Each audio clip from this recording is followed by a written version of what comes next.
So guys, we'll keep working on the appearance of our Facebook application. So this is what we have done. So all of our objects now with the exactly same rounded corners as the official Facebook original one. So the next step will be to add here is some white space. What do you think? What we can do here to add a white space? You got a 5 second. I would like you just to give me some logical answer.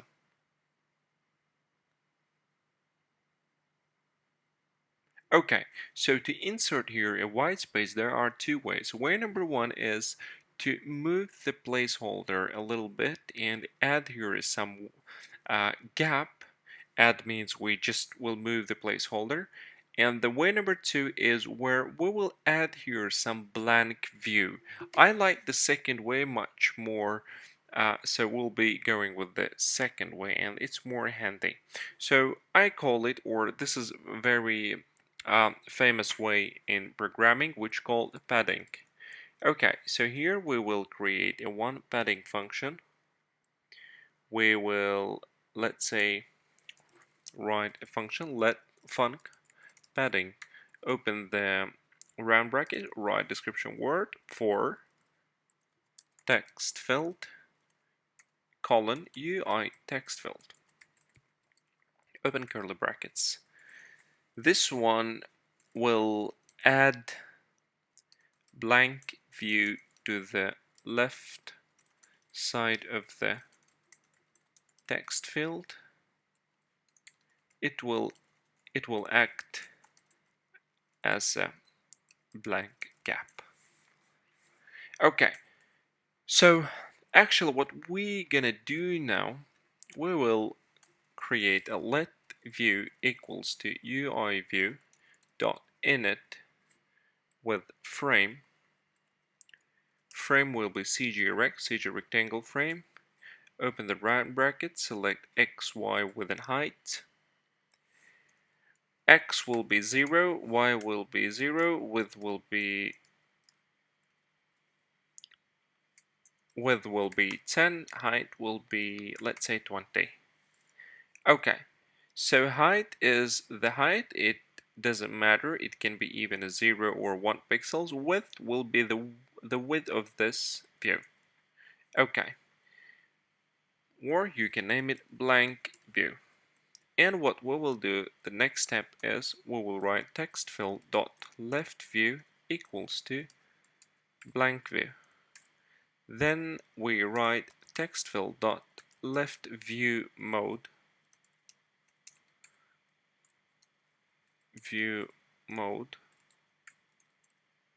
dot always. Okay, so you might got a question why here we put a text field and here we put a view, because corner radius can be applied to any single view or to any object responding to the view, because layer corner radius, this is the part of the UI view library, and in this case left view and left view mode is the part of only UI text field library. So that's why the text field, this variable which we have called now here in the function, can access the left view mode and left view itself and apply or assign to the left view a blank view. Okay, so this is the padding. We will now apply the padding in the view did load function. Here we will place a blank or apply padding to the text fields. Okay, here we write padding for email text field. Then we got padding for first name text field. Then we got padding for last name text field. Then we got padding for password text field. Then we've got padding for birthday text field. Okay, we can now launch our app and see the appearance. Excellent. So we see now our app is getting the appearance of the original Facebook app. So you see that here we have added blank, blank, I won't say white because it's a blank actually. We've added here a blank view with having the width of 10 pixels. Okay, so that's really excellent. And the next step would be to create a frame around this button and to create a line just right above the already have an account above the cancel button. Okay, let's do it. Okay, so as you remember, we know we got the experience how to add a line above the cancel button.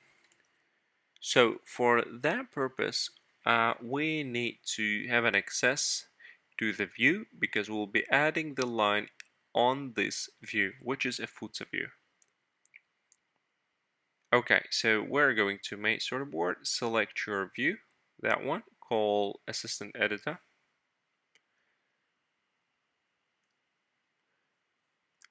Okay, we will add it here among the user interface objects. Hold Ctrl left mouse click, drag here. I'll name it footer view. Okay, so I would like with our old practice, I would like to create a dedicated function. We'll write footer view configure, or this is how we used to name it. Configure footer view. Okay,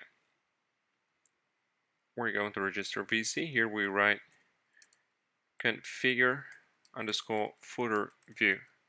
Open and close round brackets, open curly brackets.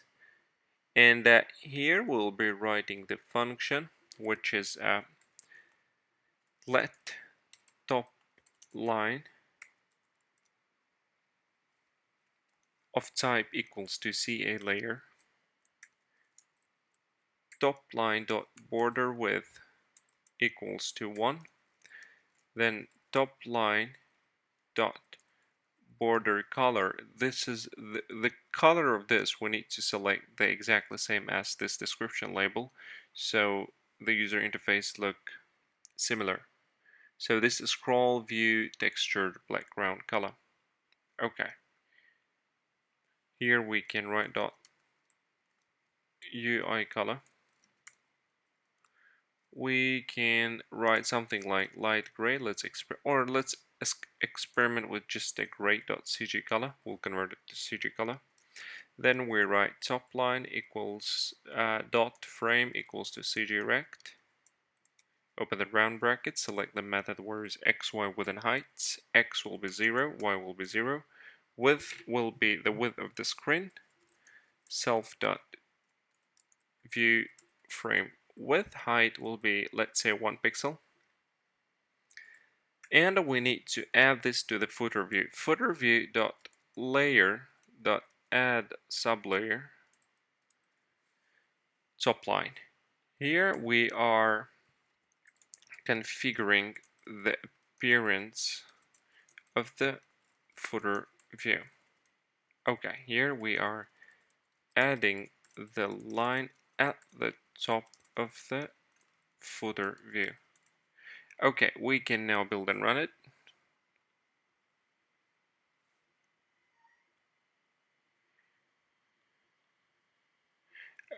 Okay, because we now need to call this function in the viewDidLoad method. Configure footer view. Run function of configuration. This is we called in the viewDidLoad method.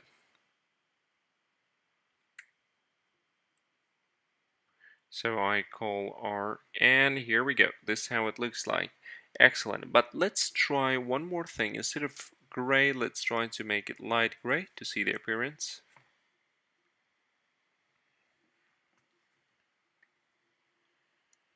Excellent. Light gray, even much more better.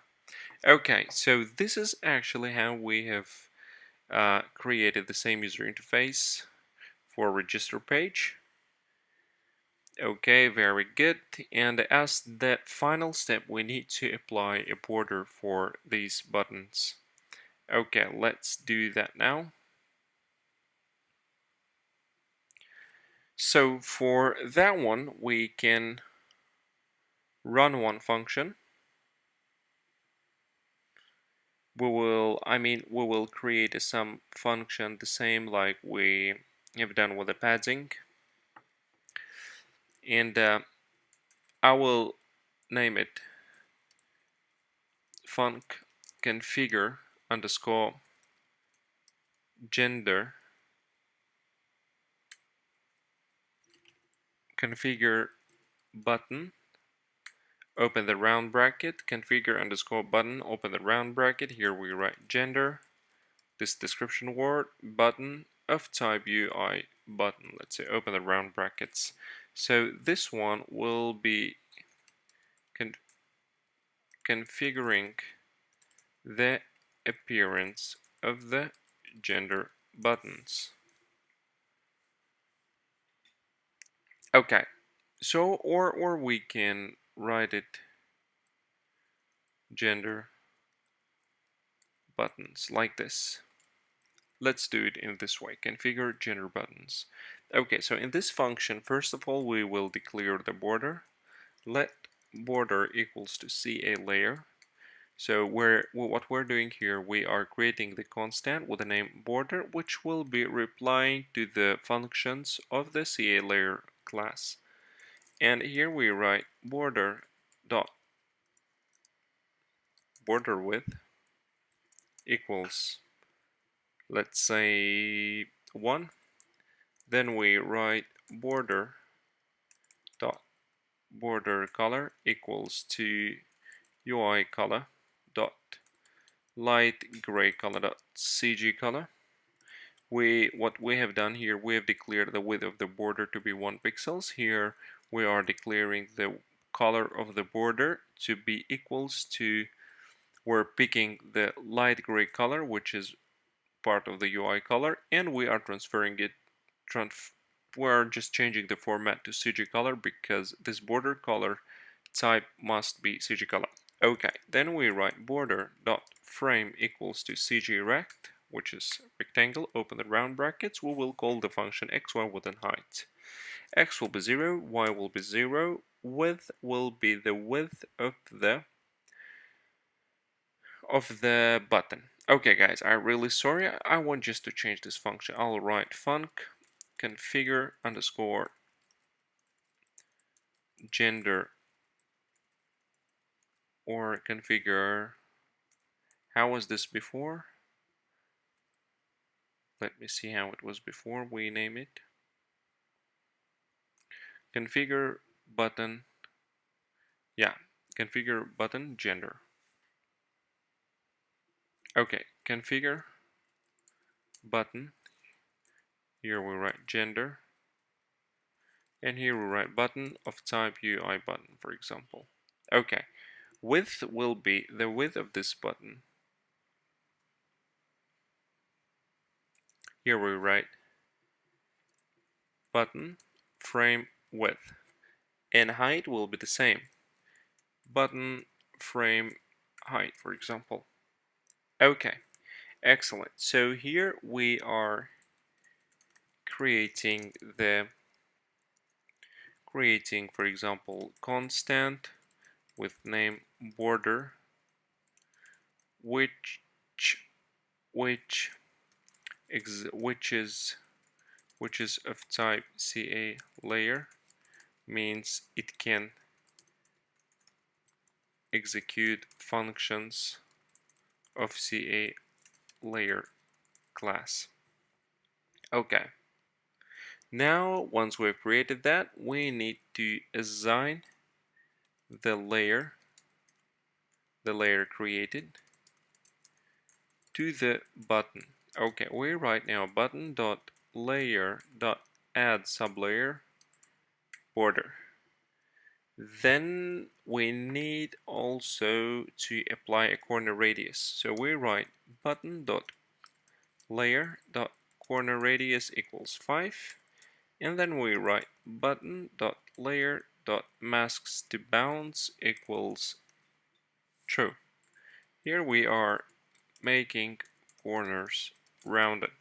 Okay, excellent. So now let's try to run this function and apply this function to our gender buttons. Okay, so I will do it in the view did load. I'll keep just two white space gaps. So here we are run function of configuration. Yeah, I'll do it here.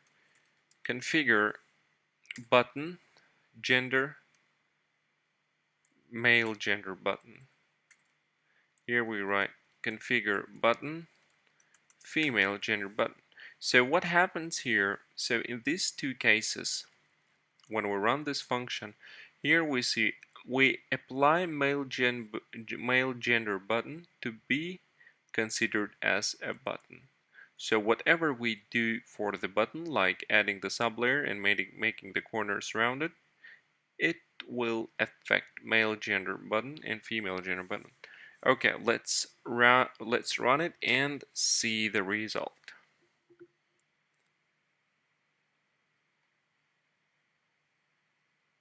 And here we go. But I think something went, I won't say wrong, but there is something which we need to improve. Okay, what I will do is, in order to be able to see where is there, as you remember, we need to call these two buttons in view did layout method. So here I will declare view did layout subviews function super.view did layout subviews, and here we will execute it. Run function to configure the appearance. Okay, why we're using this one? Because this function executed once the layout change or auto layout has been once auto layout has been applied or executed. Okay, so means so this frame is applicable for the smaller size screen which we're using in the main storyboard, and as remember from the experience of our login view controller class, whenever we apply these changes they will have an effect to the first appearance of the object, which is that one. And for the larger screen, for the, let's say for the plus iPhone Plus, it first, how it happens, first it's loading view did load method. First it loads view did load method. Only after loading this, then it goes to view did layout subviews. Even though if we'll put this upper here, still it will first go to view did load, only then it will go to view did layout subviews. This is how the structured, this is how the Apple structured the Xcode. Okay, we'll try now to build and run, and everything must be well.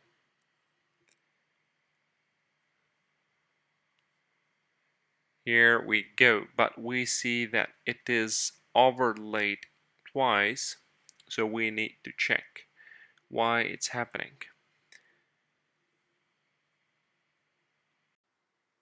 And to sort it out, we need to come back to our view did layout subviews, and here as a best practice will be to use dispatch q.main.async, open the curly bracket, and we will put this configure in this function. So what actually this function does is, here we need to put self, and for the female gender button, and for the male gender button as well. Self, don't forget. Okay, so we will now execute this function. What this function does, actually this function will execute these line of codes once everything is finished. So once all the processes are done, then parallelly it will execute this function. So it will do it asynchronously. Okay, but why we put self? When we go two times in the curly brackets, let's say first time we went in this function and the second time we went here, we need to tell the Xcode that this configure button is in the class. Self means class in this one, because here we might create the same function and it won't conflict, for example, so it won't conflict. That's why we need to declare here self, because we're taking to tell Xcode we're taking this function from the class. Okay, we can now build and run. I'll write for you here the command run all the functions asynchronously or parallelly once the main tasks are completed. This will always, remember guys, this will always provide you with the better user experience. So this is a really excellent practice to use dispatch queue. Okay, let's come back to our app. We're going to, and here we go. So in order to make the corners much more better looking, we can put it 1.5 or we can put it to the border width.